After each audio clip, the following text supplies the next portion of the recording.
இன்றைக்கு ஆடி மாதத்தில் இன்பமோ துன்பமோ அது பெருக்கெடுத்து ஓடும் என்று சொல்வார்கள். இன்றைக்கு உயர்நீதிமன்றத்தின் மூலம் தர்மத்தின் நம்பி நிற்கக்கூடிய அண்ணன் ஓபிஎஸ்ற்கு மகிழ்ச்சி பெருக்கெடுக்க தொடங்கியிருக்கிறது. அக்கிரமத்தை ஆயுதமாக எடுத்துக்கொண்டு ஒரு கட்சியை அபகரிக்கலாம் என்கின்ற பித்தலாட்டத்தை நடத்தி வந்த எடப்பாடிக்கு இன்றைக்கு உயர்நீதிமன்றத்திலே மன்னிப்பு கேட்கிற நிகழ்வு தொடங்கி இருக்கிறது. நான் சொன்னது போல ஆடியிலே தொடங்கக்கூடிய காரியம் அது ஆடி பெருக்காக பெருக்கெடுத்துக் கொண்டே போகும். துரோகத்தில் ஊறி போன புழுவுக்கு எடுப்பாக இருப்பதை விட விசுவாசத்தை சுமக்கிற இந்த படகுக்கு துடுப்பாக இருப்போம் என்று சொல்லி திரளாக வந்திருக்கக்கூடிய மாவட்ட கழக செயலாளர்கள், மாநில நிர்வாகிகள், உங்களில் கருத்துக்களை எடுத்துச் சொல்வதற்கு விருப்பப்படுபவர்கள் சுருக்கமாக, ரத்தின சுருக்கமாக சொல்ல வேண்டிய விஷயத்தை அண்ணன் அவர்களுடைய பார்வைக்கு வைப்பதற்கான ஒரு சந்தர்ப்பம் தரப்படுகிறது. இந்த இயக்கம் என்னாக போகிறது? நாம் அதிமுகவினுடைய உரிமையை மீட்பதற்கு போராடுகிறோம். நமது நோக்கம் அதிமுகவை மீட்டெடுக்க வேண்டும், தொண்டர்களின் உரிமை காக்கப்பட வேண்டும், அம்மா கண்ட கனவுகள் லட்சியங்கள் நிறைவேற வேண்டும். 2026 அம்மா காட்டிய அடையாளம் அண்ணன் ஓபிஎஸ் அவர்கள் தமிழகத்தினுடைய முதலமைச்சராக வர வேண்டும். இதை நோக்கி காலம் கணிந்து கொண்டிருக்கிறது. உங்களுக்கே தெரியும். எழுதி வச்சுங்க, நிலைமை மாறுகிறது.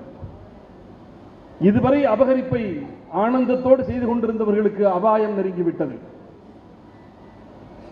சின்ன சுவிட்சில் கையை வச்சு, 0 வால்ட்டில் கையை வச்சு, இப்ப டிரான்ஸ்ஃபார்ம்ல கையை வச்சதனுடைய விளைவு இனி கோர்ட்டாக, நீதிமன்றமாக, மக்கள் மன்றம் வரை எடப்பாடி மன்னிப்பு கேட்கக்கூடிய நிகழ்வுகள் தொடரப்போகிறது. நாம் எப்பொழுது வருவோம் என்று எதிர்பார்த்து காத்திருக்கக்கூடிய சூழல் அங்கே உருவாகி இருக்கிறது, உருவாகி வருகிறது. வெடிக்கு திரியிடுவதுதான் வேலை. ஆக நல்ல நேரம் வந்து கொண்டிருக்கிறது, நமக்கான காலம் வளர்ந்து கொண்டிருக்கிறது. தர்மத்தின் பக்கம் நாம் நின்று போராடிய உங்கள் போராட்டம், போன கூட்டத்திலேயே பெரம்பலூர் மாவட்ட கழக செயலாளர், முன்னாள் சட்டமன்ற உறுப்பினர் ராமச்சந்திரன் ஒரு கருத்தை உங்கள்கிட்ட சொல்ல சொன்னாரு. ஆனால் அதற்குள் காலம் இல்லாமல் இந்த கூட்டம் கலைந்தது. அவர் ரொம்ப அழகா ஒன்று சொன்னாரு. நாம் பங்கேற்காத தேர்தலில் எடப்பாடி 40 தோற்றுவிட்டார். நீங்கள் பங்கேற்காத தேர்தலில் எடப்பாடி மொத்தத்தையும் இழந்து விட்டார்.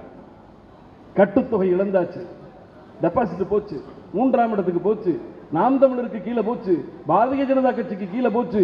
ஆண்டிப்பட்டியில 1 ஓட்டு வாங்கியிருக்காங்க, ஒரு பூத்துல 4 ஓட்டு வாங்கியிருக்காங்க. அவமானத்தின், அசிங்கத்தின் உச்சத்திலே இருக்கக்கூடிய எடப்பாடிக்கு நாம் பார்த்த வகையில மான ரோஷம் என்பது மருந்துக்கும் இல்லாத ஒரு மனிதனை பார்த்திருக்கிறேன் என்று சொன்னால் அது எடப்பாடியை தவிர ஒருத்தர் கிடையாது. வெக்கமே இல்லாம 1% கூட வாங்கியிருக்காங்கயா. நீ தாப்பா கடைசியா ஓடியாந்தேன்னு சொன்னா பின்னாடி இருந்து பாரு, நான் தான் முத ஆளுங்கிறான். நீ ஏன் முன்னாடி இருந்து பாக்குற? பின்னாடி இருந்து பாரு, நான் தான் முத ஆளுங்கிறான். தோற்று போனதை கூட ஒப்புக்கொள்கிற தைரியம் இல்லாதவன் நீ எப்படி தலைவனாக இருக்க முடியும்? வெற்றி தோல்வி சகஜம்தான், ஆனால் தோல்வி மட்டுமே பிளப்பார்களாமா? ஆக மாறி மாறி வரணும் அரசியல் களம் என்பது. ஆனால் எடப்பாடியின் வருகைக்கு பிறகு வெற்றிக்கே இலக்கணம் வகித்த அதிமுக என்கிற இயக்கம் தோல்வியை தவிர வெண்ணொன்றை பெற முடியாத நிலை வந்திருக்கிறது. இந்த நிலையில் நாம் என்ன செய்ய போகிறோம்? ஒரு பக்கம் ஒருங்கிணைப்பு என்கின்ற ஆசை, ஒற்றுமை என்கின்ற ஆசை, இன்னொரு பக்கம் ஒற்றுமைக்கு தடை போட்டு ஒற்றுமை நடந்துவிடக்கூடாது என்று முட்டுக்கட்டை போடுகிற எடப்பாடியினுடைய மூர்க்கத்தனம், இவற்றை எதிர்கொண்டு அங்கே இருப்பவர்கள் எப்பொழுது ஒன்று சேர்வோம் என்று நம்மை பார்த்து இயங்குகிறார்கள். தொலைக்காட்சி விவாத மேடைகளிலே அன்பு சகோதரர் கோலப்பன், கவிஞர் கண்ணன்ஜி போன்றவர்கள் எல்லாம் எடப்பாடி தரப்போடு, குறிப்பாக அங்கே பார்த்தீங்கன்னா அந்த சேலம் மணிகண்டன், பொங்கலூர் மணிகண்டன், தமிழ் மணி, ஃபுல்லா செட்டப்பு. இதெல்லாம் கட்சிக்கு எவனே தெரியல, 50 பேருமே மணிகண்டன் தான். இவர்களை எல்லாம் அழைத்து வந்து உட்கார வைக்கிற போது சகோதரர் கோலப்பன் அவர்கள், நான் பார்ப்பேன் எங்கே அவர் குத்துச்சண்டை வீரராக மாறி ஏதேனும் விபரீதம் நடந்து விடுகிறோமோ என்று கூட நான் நினைப்பதுண்டு. அதுபோல அந்த அளவுக்கு இந்த 2 வருடத்தில் ஒவ்வொருவரும் அவரவர் பங்கை மிகச் சிறப்பாக செய்திருக்கிறோம். உண்மையாகவே சொல்கிறேன், அனைத்திந்திய அண்ணா திமுகவில் அம்மாவினுடைய வீரத்தையும் விவேகத்தையும் பெற்றிருக்கக்கூடிய அற்புதமான கள போராளிகள் நீங்கள் மட்டும்தான் என்பது மறுக்க முடியாது. எடப்பாடி காட்டுகிற பணத்திற்கு மயங்கவில்லை, பதவிக்கு ஆசைப்படவில்லை. தர்மம் இங்கே இருக்கிறது, அங்கே நிற்போம். யாரு தலைவன்? 12 நாள் ஒரு சுயேட்சை சின்னத்தில் நின்று இரட்டை இலையினுடைய டெபாசிட்டை வாங்கியவர் ஓபிஎஸ். 31 வருஷம் ஆட்சி செய்த 50 வருட பொன்விழா கண்டை கட்சியினுடைய இரட்டை இலை சின்னத்தை வச்சுக்கிட்டு போட்டிக்கிட்ட அத்தனையிலும் தோத்து 8 இடத்துல டெபாசிட்டை பறிகொடுத்தவர் இபிஎஸ். தலைவன்னா யாரு? கையில் எது கிடைத்தாலும் அதை ஆயுதமாக்கி வெற்றியை பெறுபவன் தான் தலைவன். எனவே எடப்பாடியினுடைய அரசியல் காலம் சுருங்கி நெருங்கி முடிவுக்கு வந்து கொண்டிருக்கிறது. ஒற்றுமைக்கான காலம் கணிந்து கொண்டிருக்கிறது. ஆனாலும் அது அவ்வளவு சாத்தியமல்ல நான் நினைக்கிறேன். ஏன்னா இந்த குடும்பம் உடையிறது நிமிஷத்தில் உடைஞ்சிரும். ஒருத்தன் அரை மணி நேரம் ஒரு குவார்டர் போட்டு வந்து குடும்பத்தை குலைச்சு விட்டுவேன்.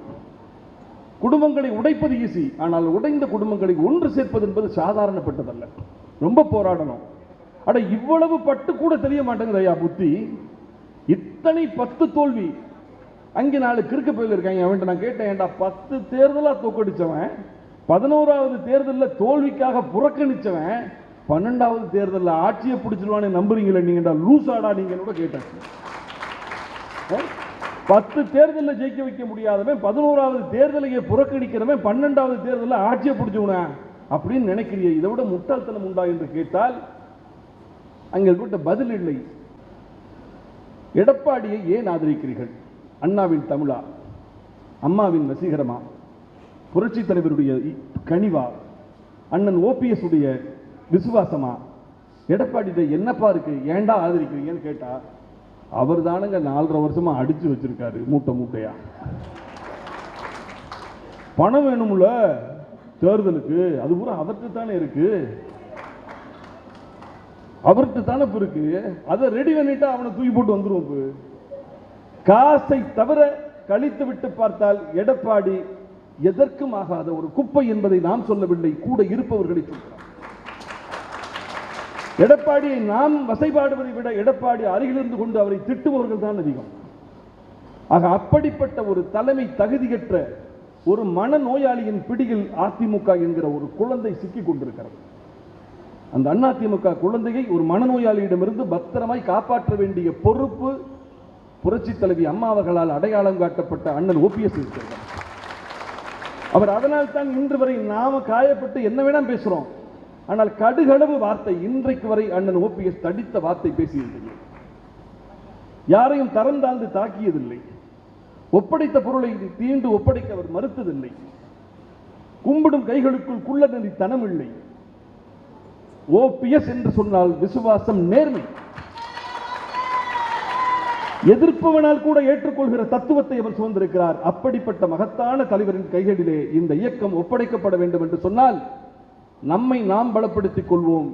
நாங்க இல்லாட்டினா அண்ணன் டிஆர்ஆர் சொன்னதான், நாங்க இல்ல நீ தோத்து போயிட்ட, நாங்க வந்தா தான் நீ ஜெயிக்க முடியும். ஓபிஎஸ் பக்கம் நிற்பவர்களிடம் பணம் இல்லாமல் இருக்கலாம், ஆனால் மக்கள் சக்தியை திரட்டக்கூடிய வலிமையும் வல்லமையும் நம்மிடம் இருக்கிறது. இதனை எடப்பாடி பக்கம் இருக்கக்கூடிய மனசாட்சி உள்ள தொண்டனுக்கு தெரியும். ஓபிஎஸ் இணைந்தால் தான் வெற்றி பெற முடியும். எங்கன போனாலும், டீ கடைக்கு போனாலும், மார்க்கெட்டுக்கு போனாலும், கறி கடைக்கு போனாலும் எப்பப்போ இணைகிறிய, எப்பப்போ இணைகிறிய இந்த கேள்வியை தவிர நான் சொல்றது, சில பேர் எடப்பாடி போஸ்ட பார்த்துலாம் திட்ட ஆரம்பிச்சாங்க. சனியை முடிச்சவன் இணைய விட மாட்டான்ப்பா, யாரடா திட்டுறேன்னு பார்த்தா போஸ்ட பார்த்து திட்டிட்டு இருக்கான். எடப்பாடியை பார்த்து திட்ட முடியாதவங்களாம் எடப்பாடி போஸ்ட பார்த்து திட்ட ஆரம்பிச்சான். ஒற்றுமைக்கு இடையூறாக இருக்கக்கூடிய எடப்பாடி ஒழிய மாட்டானா மனுஷன்? இந்த இயக்கம் ஒன்றுபடாதா என்று சாதாரண பொதுமக்கள் தொடங்கி ஆர்வத்தோடு அனைவரும் காத்திருக்கிறார்கள். தர்மத்தை தவிர பிற மனிதனை, சிரிப்பை தவிர கோபமாய் கூட பார்க்க தெரியாத ஓபிஎஸ் என்கின்ற ஒப்பற்ற மனிதனுக்கு நீ செய்த துரோகம். பொதுச் செயலாளர் பதவி அம்மாவுக்கு நிரந்தரம் என்று சொல்லிவிட்டு அம்மாவின் இருக்கையே பறித்த அந்த அயோக்கியனுக்கு காலம் தண்டனை கொடுப்பதற்கு தயாராகிவிட்டது. ஒன்னே பிரதர், அரசியல்ல ஜெயிக்கணும்னா நம்மளை நாம பலப்படுத்திக்கணும். பலமாக இல்லாத ஒருவர் வளமான வாழ்க்கையை அரசியலில் எதிர்பார்க்க முடியாது. என்னிடம் ஆள் இருந்தால் என் எதிரியும் என்னிடம் தாழ்பிடித்து தான் தீர்வான்.